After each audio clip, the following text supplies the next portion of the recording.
You're shooting a space with no natural light. What do you do? This is a question I get asked about a lot. Much like many other photographers in this field, I really enjoy shooting a space when we have a lot of natural light pouring in through a window, or if there's some way to mimic natural light coming in through a window, I love to do that. The problem and the reality of the situation is that not every single space can be shot like that. Occasionally, we run across areas and spaces that just have little to no natural light. And while there is no one size fits all answer to this kind of scenario, I'm gonna walk you through what I did when I came across this exact situation. I'm not gonna walk you through too much about how I shot it. I'm gonna do more so with the edit, because within the edit itself, you're gonna see some of the tips and maybe tricks and see a little bit of the method to the madness on how I ended up shooting it through some of the image files. So I'm going to do something I've never done on this channel so far up to this point, and that's walk you through the edit as I'm doing the actual edit for the first time. Haven't touched these image files other than just simply uploading them to Lightroom. I'll give you a little bit of backstory with this. This space is kind of the lobby, commons, clubhouse area of a really nice kind of upper end luxury apartment complex here in Kansas City. This shot specifically was one of the very last of the day. This was probably either second to the last or third to the last. And the biggest problem we had that day was the weather. It was very dark, it was very cloudy. Now, normally when I'm shooting interior spaces, that doesn't discourage me too much, because a lot of times I just think, well, all I have to do is slow down the shutter speed if I want to get that natural light look. That still wasn't doing the trick to this on this day. It got really dark in the afternoon, and the rain just would not stop. You can see here on the right, I'm shooting at ISO 400 and f9, and I'm shooting at a whole second exposure. And even at that, this image is still, it's exposed all right.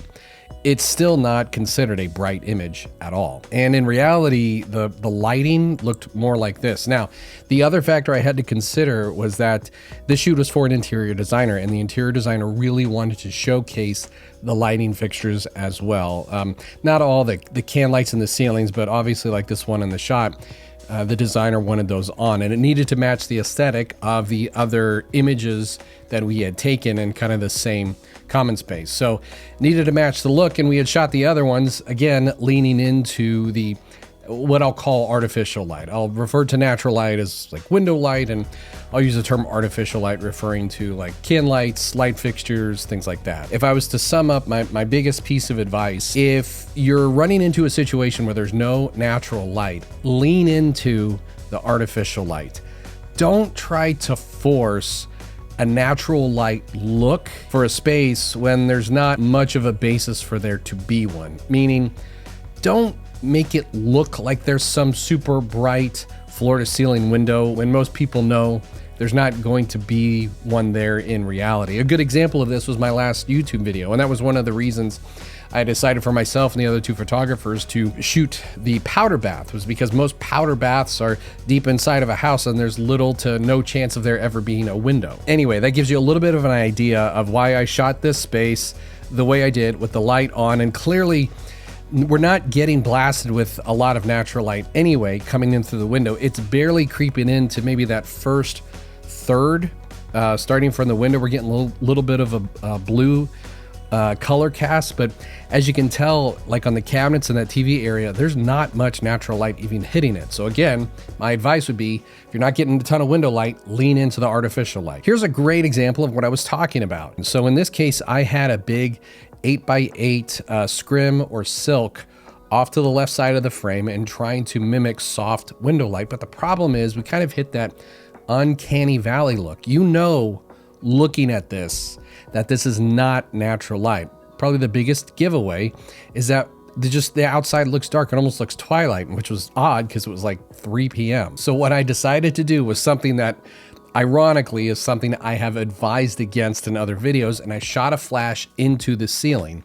Again, with the point being that the light coming down will kind of mimic a nice softbox quality of light coming down towards the scene. Now, since we're leaning into the artificial light, most of that light is coming from top down anyway. I figured you've hired a professional photographer.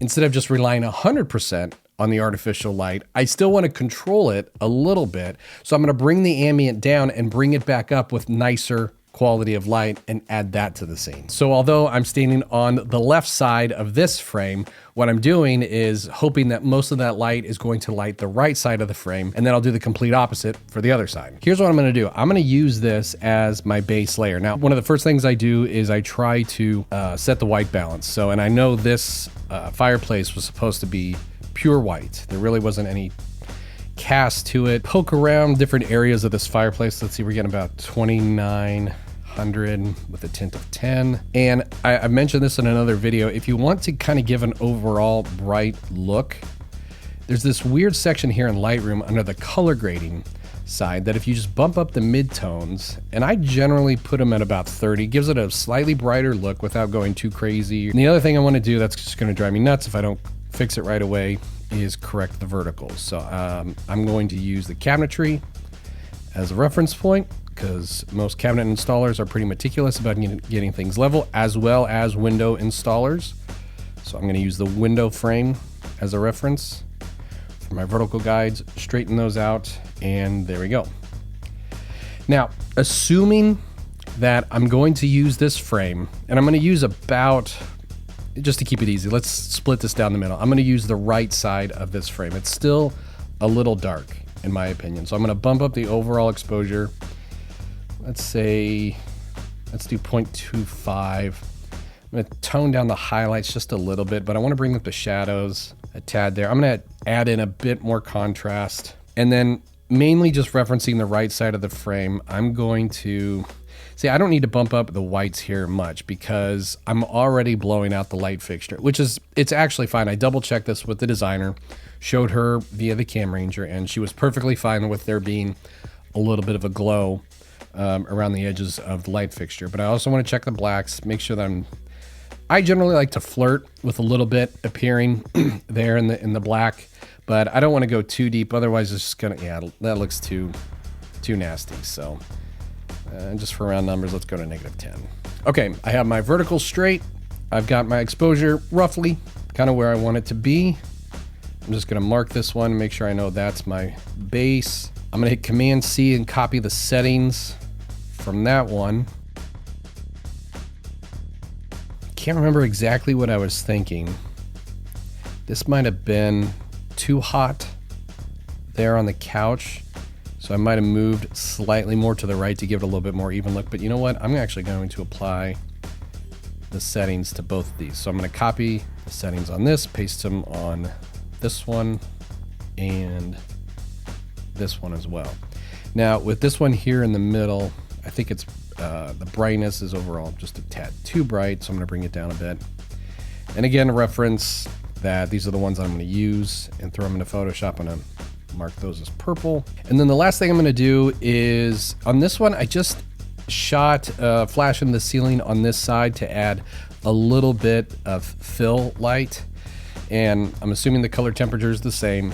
And I'm going to bring the overall exposure down just a hair. This exposure is just to lift the shadows a little bit if I want or need to in Photoshop. Now I want to take a moment too to point out something that you may have noticed, and that is the actual flash I'm using. So as you can tell, I think this is the 8600 or the 400. I think it's the 600, but I did add a gel to it. And if I remember right, I think this is a full CTO gel.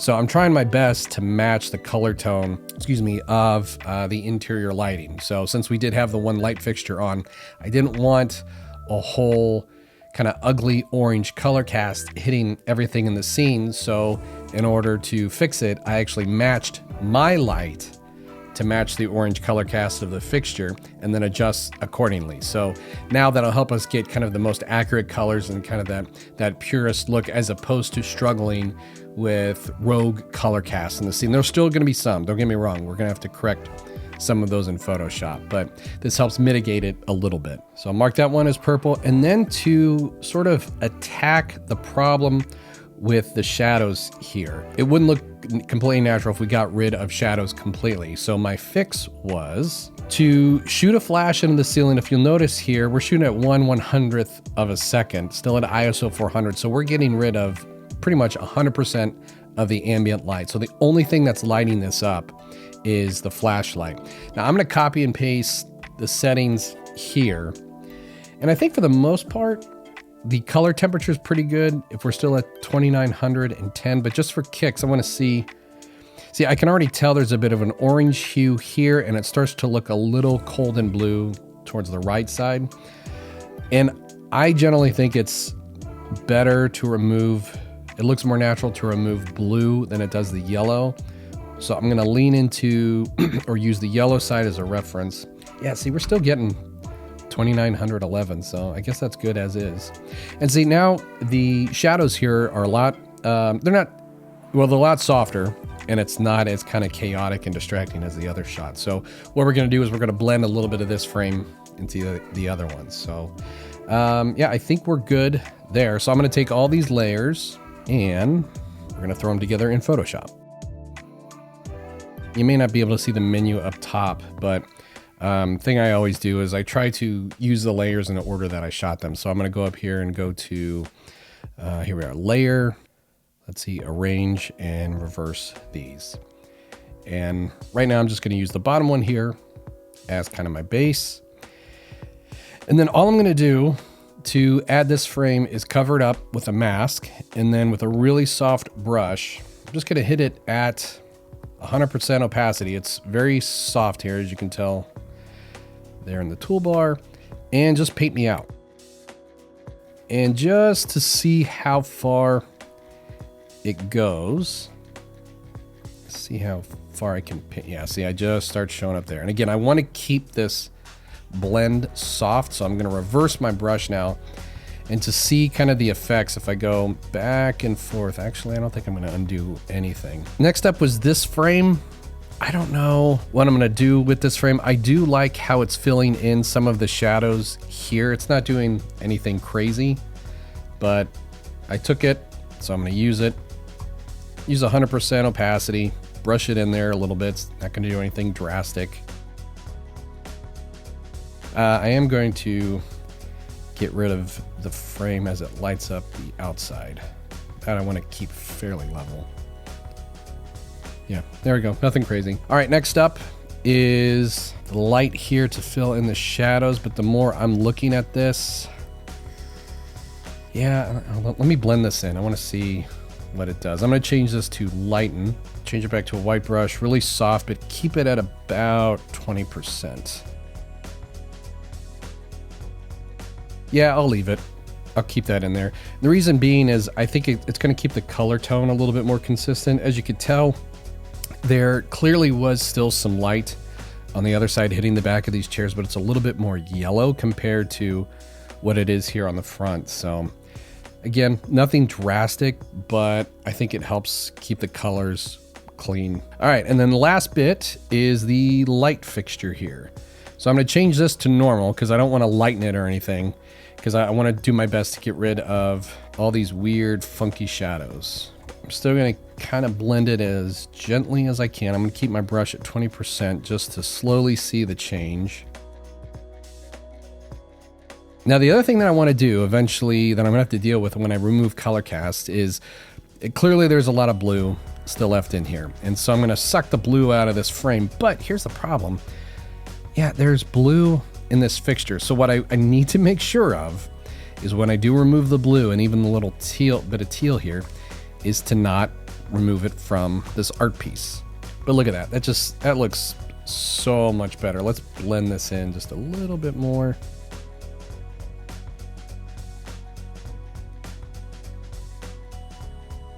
Overall, I think most of the heavy lifting has been done. Now let's deal with the color casts. I'm just going to merge this all into one frame. Now the outside view, I don't mind leaving blue, because if you were to shoot this around twilight and adjust the color temperature inside for the inside lighting, yes, your outside view is going to look a little blue. That's kind of a general rule of thumb. We tend to accept that. But let's just do some rough removal here. Let's go to hue and saturation. And let's go to magentas. There's probably going to be quite a bit. Yeah, there's still some funky magentas and purples in there. Now I know for a fact there was none in the carpet, so we can go ahead and remove that. There's really nothing in this scene that justifies being purple. So I'm just going to take this pretty much all the way down to like -80. Let's move on to the blues. I bet you there's going to be a ton here. Yeah, quite a bit. And unfortunately, a lot here on the fireplace. So since blues are going to be kind of their own thing, I'm going to leave this at 0. I'm going to leave it alone. I'm going to give it its own hue saturation adjustment layer. Cyans, let's see. Yeah, see, there's still some there.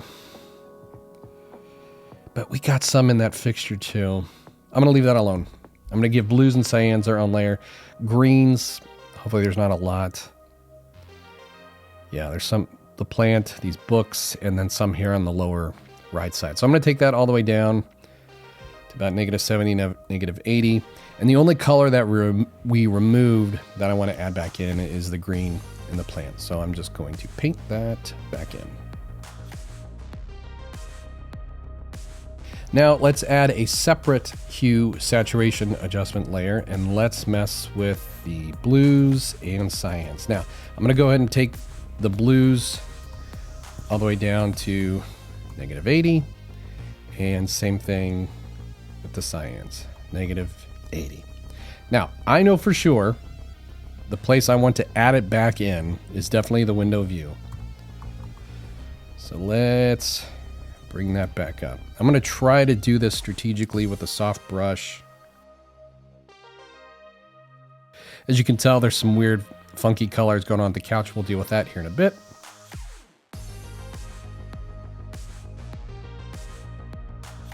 And to make sure I got it all, yeah.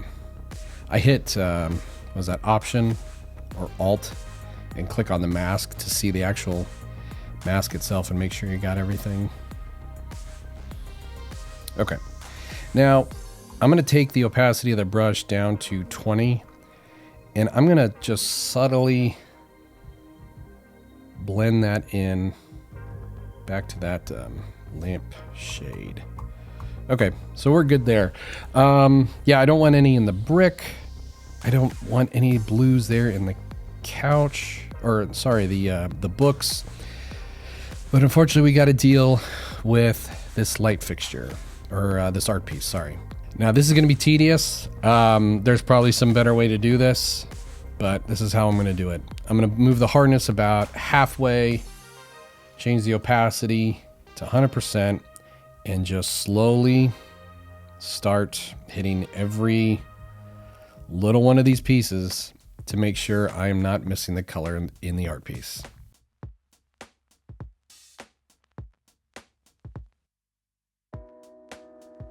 So let's see. Before and after. Look at that. Now I want to double check. Yeah, that looks good. I might have missed a couple, but collectively I want to make sure that it's still all right. Now here's the other thing I want to double check. Although we did take out a lot of the blue, in its absence, whenever you extract a color, it does not replace it with whatever the real color is underneath. Take for instance, this table. You can tell here by the kind of the satin reflective nature, that's where the outside light was hitting it. So there was a lot of blue there. And if we take a color sample here of the right side, we get kind of a brown color. But if we sample here on the left side, still a little bit of blue, but for the most part, it's kind of gray. So even though we removed blue, we did not replace it with brown. So what I'd like to do, and I'm going to do this kind of rough and dirty, is sample the brown here. I'm going to keep the brush, with a fairly hard edge, and I'm going to change it to 100%. That way I can see fairly clear what I'm doing. And I'm just going to really kind of flirt with the edge there and color this in to replace the color that I've taken out by desaturating the blues. A little bit there on that edge. And I know there's a million different ways to do this. I could use a pen tool, get a little bit more accurate.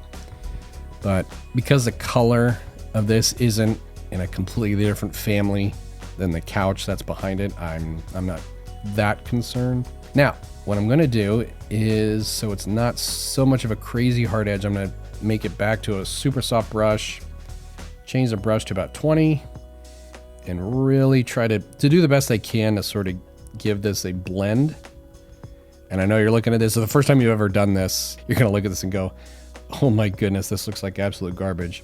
And it does. Change the blend mode here of this layer to color. And there we go.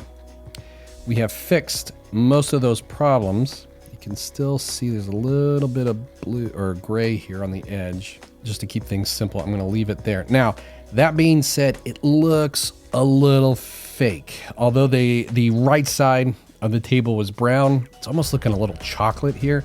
So what I'm gonna do is just take down the opacity of this layer. I'm gonna take it down to 0, and then I'm gonna bring it back up when it looks like that color is there, but it doesn't look crazy. Let's leave it at maybe 50. 50 might be good. So we'll leave it there at 50. Now, so that's kind of that technique to replace the blue with the actual color of the table. Let's do it here with the couch. Let's add a separate color layer. We'll sample the color the couch really is. Should be kind of a reddish orange, I guess. Kind of a burnt copper orange.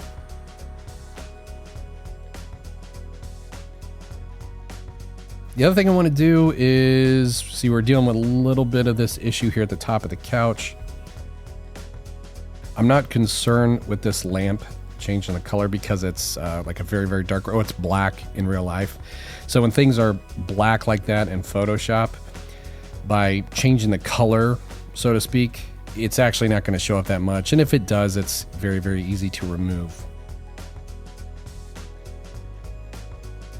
Okay, let's change the blend mode of this now to color. And see, most people, you might look at that and go, hey, that looks great. And it's fine. It looks a little bit too much like a rendering for my taste. So since it worked well on the other layer, I'm going to take this down to 50 and see what that does. Still seems a little bit too gray for my taste, so maybe I will leave this up higher. Again, I want it to look good, but I also want it to look natural as well. So, all right, I think for the most part, we're probably about 80 to 90% of the way there. There's still a little bit of an issue up here with these wood tones. I know we were dealing with somewhat of a similar issue with, there was a little bit of blue hitting that as well, but this one I can do kind of quick and dirty too. Let's go, we'll go 100% so we can see what we're doing. Big soft brush, that way it's a real gradient blend with everything else around it. Change the blend mode to color, extend that brush down here a bit. I mean, that looks pretty good, but I'm still going to take it down to, let's say, 70-ish%. Now that's pretty much it. A lot of the heavy lifting is done. I'm going to go ahead and move this onto its own layer, and we're going to remove some of the stuff here that I know for a fact the interior designer is going to want gone if I left it in. So we're going to do the AI removal tool here with the thermostat, this switch cover, occupancy sign. Did not like the job the AI brush removal tool did, so just try it without a prompt, hit enter, and I mean, for the most part, it can do most of the thinking and knows what you want to remove.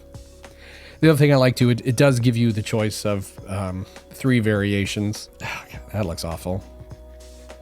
That's passable. That one's better. Third one's good. Leave it there. All right, cool.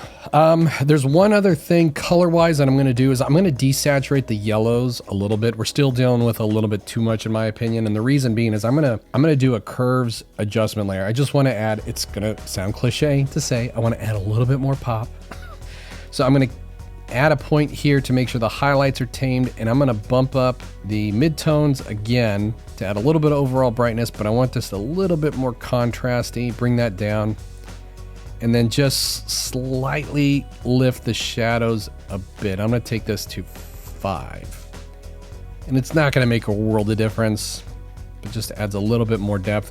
And see, here's a problem. When you add a little bit more contrast, I don't know if it's just my camera color science or whatever it is, or Photoshop in general.